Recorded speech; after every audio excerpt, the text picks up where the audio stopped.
Monday Night Chat with Wong Chen. Brought to you by the Member of Parliament for Kelana Jaya in collaboration with Invo.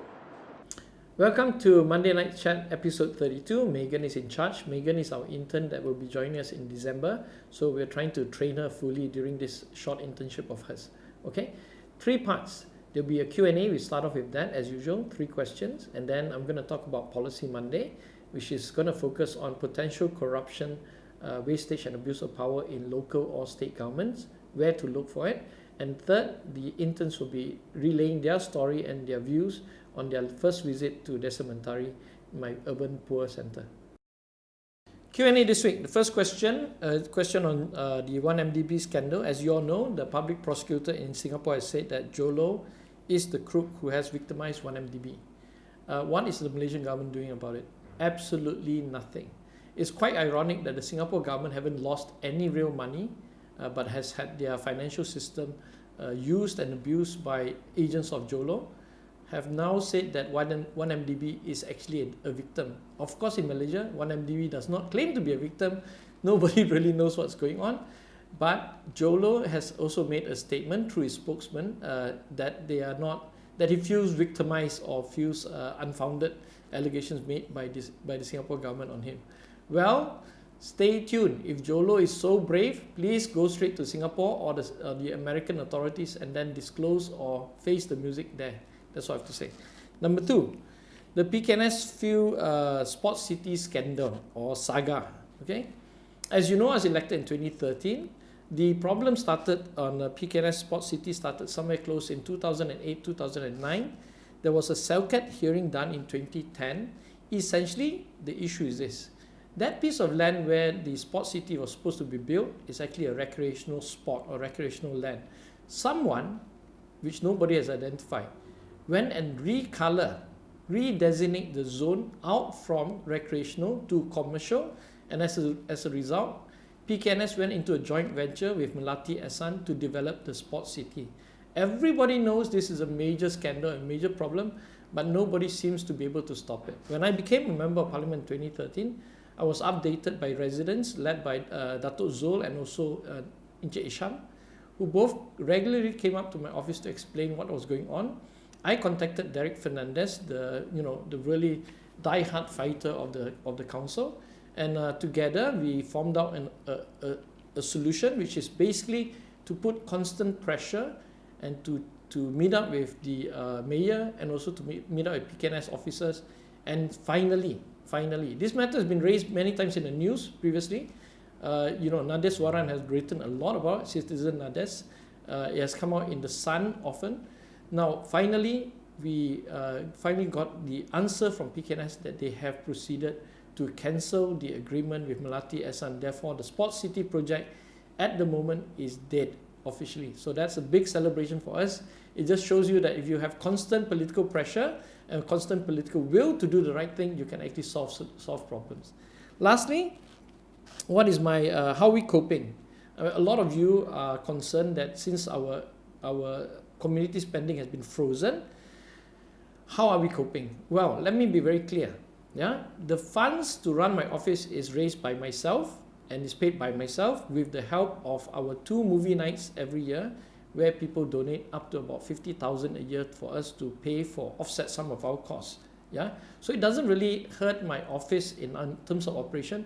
What it does, it hurts our community spending, which is 250,000. As you know, we've been frozen. So how do we then carry out our community work?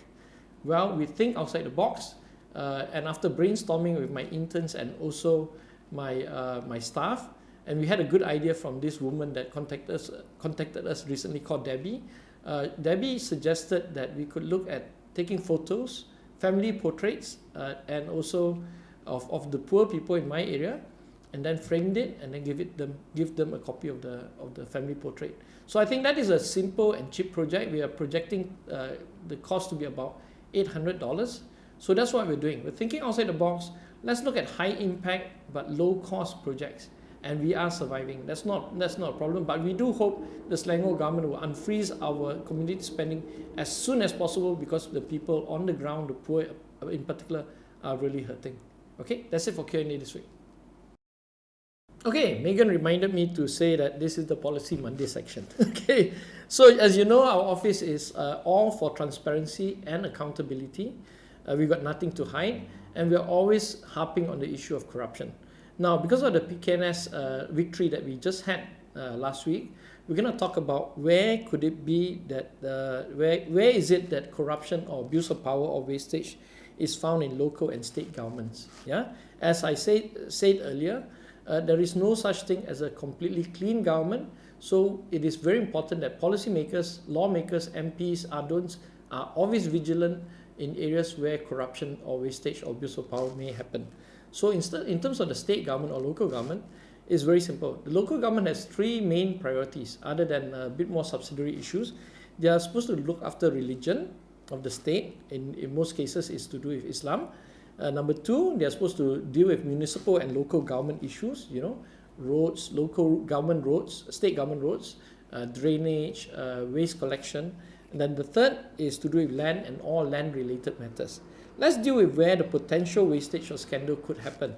In terms of religion, there is quite minimal, other than the standard that to make sure that if we have to award any contract, say to build a small surau, make sure the contract is done openly and through open tender and priced correctly. Okay. At the municipal council and local government, that's a little bit more complicated because local governments have a lot of powers and they deal with developers most of the time. Other than awarding their own internal contracts for landscaping, we just again have to make sure that the tender is done openly. But when dealing with developers in particular, they have to be very careful on two areas.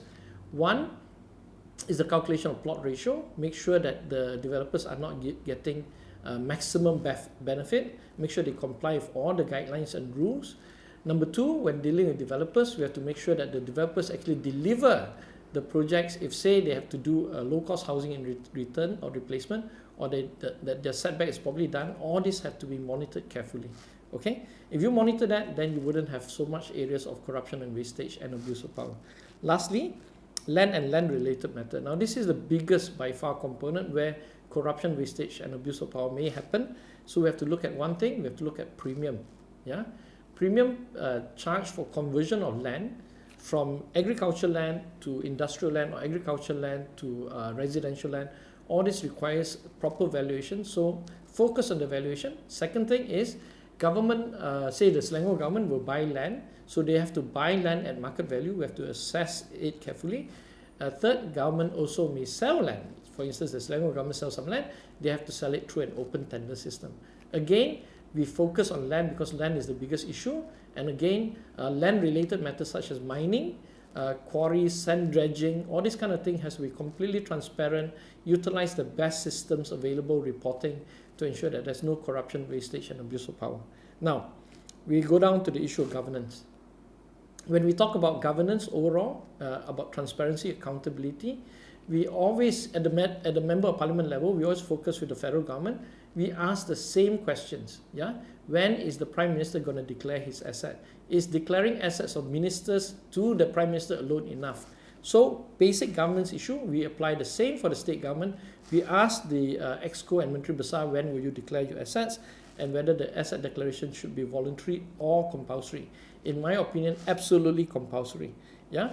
Same as in the federal level, we also look at contracts and we ask whether these are done open tender, whether it's done properly, whether it's been priced properly. Yeah. Lastly, in the federal government, we always look at procurement because that's how they spend billions and billions. In the state government, we should also ask the same question on procurement. Procurement means to study supplies and services. One of the devices that we developed in this office of mine is to look at the ratio between the employees' pay compared to the supplies and services. For instance, my family, we run a business, and in typical businesses like ours, we will pay $1 of salary. For every $1 of salary, we actually spend 20 cents on supplies and services, which means my staff gets $1. I will give him support of 20 cents for each of the $1 that we give him. So we'll make sure he's got photocopy machine, his phone bill is paid. If he's doing office work, make sure that his travel expenses are covered and so on and so forth. So always look at this, the ratio between employee and the ratio of supplies and services.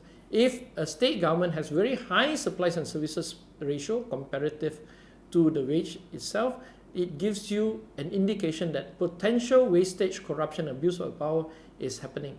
At the federal government level, at one time it reached about 50 cents to every $1 paid in salary. 50 cents of supplies and services. That is a red line.